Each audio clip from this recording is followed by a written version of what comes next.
आज 15 ऑगस्ट 2021 शिक्षकांनी यामध्ये प्राथमिक, माध्यमिक, उच्च माध्यमिक शिक्षकांनी महाविकास आघाडीचे असंख्य शिक्षक आमदार जे आहे ते निवडून दिलेले आहे. पदवीधर आमदार निवडून दिलेले आहे. पण शिक्षकांना काय भेटलं या विषयावरती आज आपण सद्यस्थिती बघणार आहोत आणि त्यानंतर आता येऊ घातलेले जे काही निवडणुका आहे म्हणजेच काही शिक्षक आमदार, पदवीधर आमदारांचा कार्यकाळ जो आहे तो फेब्रुवारी 2023 पूर्ण होत आहे. तर या शिक्षक आमदार, पदवीधर आमदारांचं नेमकी भविष्य कसं असेल याविषयी शिक्षकांना काय वाटतंय? शिक्षकांच्या प्रतिक्रिया आपण जाणून घेतलेल्या आहे.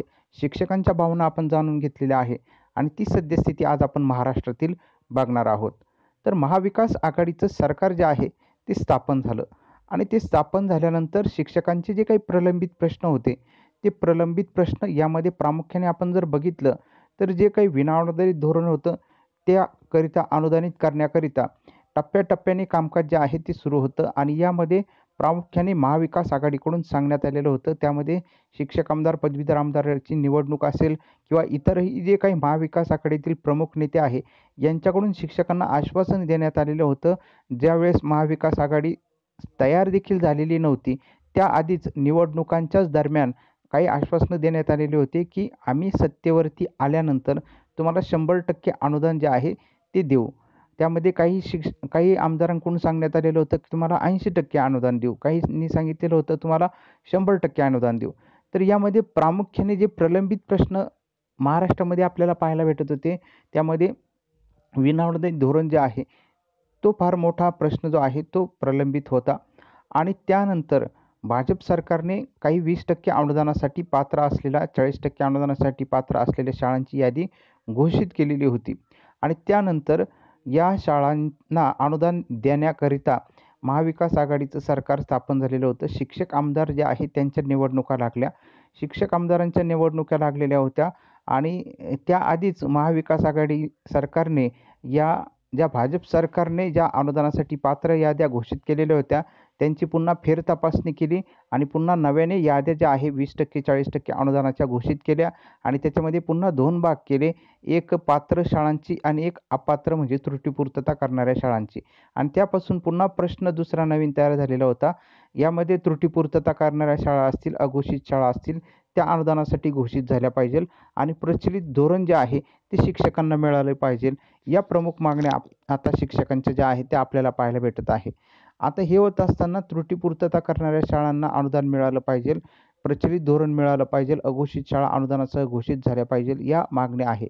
परंतु शिक्षकांनी एवढ्या शिक्षक आमदार निवडून दिले आणि त्यानंतर शिक्षकांच्या हाती काय आलं तर फक्त 20% अनुदानासाठी पात्र शाळा घोषित केल्या आणि 20% अनुदान जे आहे ते शिक्षकांना देण्यात आलेलं आणि काही शाळांना पुढचा अनुदानाचा जो टप्पा आहे तो देण्यात आला म्हणजे त्या 40% अनुदानावरती गेल्या. परंतु अजूनही महाविकास आघाडीकडून शिक्षकांना 100% अनुदान देण्याविषयी कुठलीही अजून तरतूद जी आहे किंवा चर्चा अजूनही झालेली नाही आहे.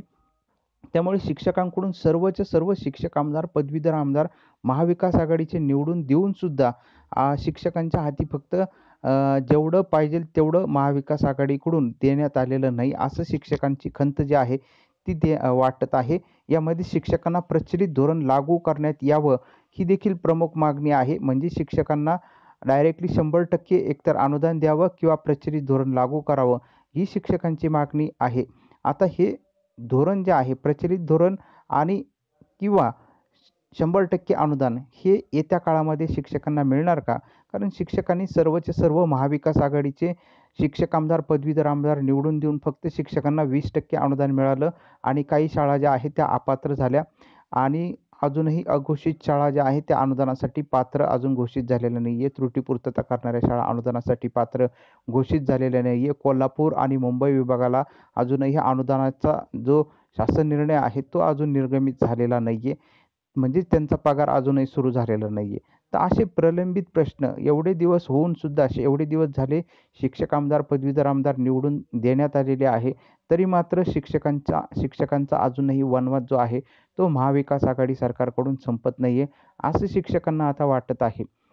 आणि त्यामध्ये आता नवीन येऊ घातलेले जे शिक्षक आमदार, पदवीधर आमदारांची जी निवडणूक आहे यामध्ये प्रामुख्याने जर आपण बघितलं तर यामध्ये जे पदवीधर आमदार आहे डॉक्टर तांबे साहेब, हे अत्यंत थोरात साहेबांचे त्यांचे जे नातेसंबंध आहे ते संपूर्ण महाराष्ट्राला सर्वश्रुत आहे. त्यानंतर पदवीधर आमदार झाल्यानंतर दुसरे जे काही शिक्षक आमदार आहे यामध्ये औरंगाबाद विभागाचे जे विक्रम काळे आहे हे देखील शिक्षक आमदार आहे. त्यांचं आणि माननीय उपमुख्यमंत्री अजितदादा पवार यांचे देखील मैत्रीपूर्ण संबंध संपूर्ण महाराष्ट्राला माहिती आहे. आणि आत्तापर्यंत असंख्य वेळेस या जागेवरून शिक्षक आमदार विक्रम काळे हे निवडून आलेले आहे. त्यामुळे ती देखील जागा अत्यंत महत्त्वपूर्ण असणार आहे. ज्या पद्धतीने पदवीधर आमदार डॉक्टर तांबे साहेबांची ही जी जागा महत्त्वपूर्ण असणार आहे, त्याच पद्धतीने औरंगाबादचे शिक्षक आमदार जे विक्रम काळे आहे त्यांची देखील जागा ही फार महत्त्वपूर्ण असणार आहे. त्यानंतर कोकण विभागातील जे बाळाराम पाटील आहे यांचं देखील माननीय शरदचंद्रजी पवार साहेब यांच्याशी जे त्यांच्या वडिलांचे जे काही संबंध होते मैत्रीपूर्ण संबंध होते ते देखील संपूर्ण महाराष्ट्राला सर्वश्रुत आहे. आणि ती देखील जागा जी आहे ती अत्यंत महत्त्वाची असणार आहे. त्याचसोबत नागू गानार जे आहे यांचं देखील शिक्षक आमदारकी ही देखील म्हणजे या 4 जागा ज्या आहेत त्या फेब्रुवारी 2023 आपल्याला यांच्या निवडणुका ज्या आहेत त्या असल्याचे पाहायला मिळणार आहे. त्यामुळे आता या येऊ घातलेल्या ज्या शिक्षक आमदार पदवीधर आमदारांच्या ज्या निवडणुका आहे यामध्ये शिक्षकांना पुन्हा आता काही जे आश्वासनं आहे ते आश्वासनं पुन्हा मिळणार का? वचनपूर्ती जी आहे प्रचलित धोरणाची असेल, ही वचनपूर्ती महाविकास आघाडीकडून होणार का? हे पाहणं देखील औचित्याचं ठरणार आहे.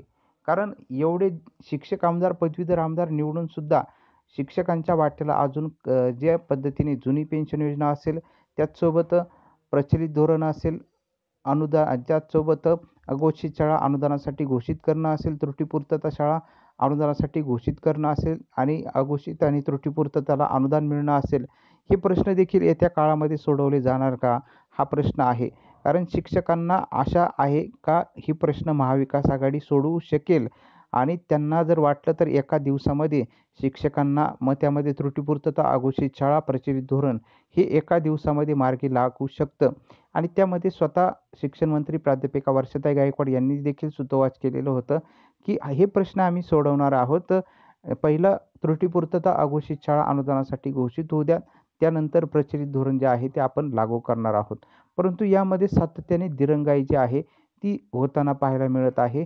मग त्रुटीपूर्तता करणाऱ्या शाळा असतील, त्यामध्ये अघोषित शाळा असतील, यांची देखील तपासणी जी आहे ती अधिकाऱ्यांकडून लांबवली जात आहे. आता त्रुटीपूर्तता करणाऱ्या शाळांची माहिती जी आहे ती मंत्रालय स्तरावरती जमा झालेली आहे. मग आता या शाळा का अनुदानासाठी पात्र अजून घोषित करण्यात आलेलं नाही आहे, त्याकरिता कोणाची वाट पाहिली जात आहे, हे देखील पाहणं औचित्याचं ठरणार आहे. त्यामुळे शिक्षकांना एकीकडे वाटत पण आहे की महाविकास आघाडी जे आहे ते शब्द पाळतील आणि येणाऱ्या शिक्षक आमदार पदवीधर आमदारांच्या निवडणुकीच्या आधी प्रचलित धोरण जे आहे ते लागू करतील, असं देखील शिक्षकांना वाटतंय. परंतु जर महाविकास आघाडीकडून हा शब्द पाळला गेला नाही तर मात्र येणाऱ्या ज्या काही शिक्षक आमदार पदवीधर आमदारांच्या ज्या निवडणुका आहे त्या मात्र महाविकास आघाडीकरिता या कठीण जाऊ शकतात. तर त्यामध्ये काही ज्या अवघड परिस्थिती जी आहे ती देखील निर्माण होऊ शकते. कारण शिक्षकांचं प्रचलित धोरण जे आहे याकरिता प्रमुख मागणी जी आहे ती शिक्षकांकडून लावून धरली जात आहे. त्यामुळे येत्या डिसेंबरमध्ये जे अधिवेशन होत आहे किंवा मार्चमध्ये जे अधिवेशन होत आहे त्यामध्ये प्रचलित धोरण महाविकास आघाडी आणणार का, याकडे सर्वसामान्य शिक्षकांचं लक्ष लागलेलं आहे. आणि डिसेंबर आणि मार्च पूर्वीच या अघोषित शाळा आणि त्रुटीपूर्तता करणाऱ्या शाळा आहे त्या अनुदानासाठी घोषित करून ज्या डिसेंबर असेल किंवा मार्च असेल या अधिवेशनामध्ये त्या शाळांना अनुदान मिळणार का, याकडे संपूर्ण महाराष्ट्रातील शिक्षकांचं आता लक्ष लागलेलं आहे. महाविकास आघाडीकडून वचनपूर्ती होणार का, आणि वचनपूर्ती जर झाली नाही तर येणारं जे काही शिक्षक आमदार पदवीधर आमदारांची जी निवडणूक आहे त्यामधील जागा देखील अत्यंत महत्त्वपूर्ण आहे. या जागांकडे संपूर्ण महाराष्ट्राचं लक्ष लागलेलं आहे.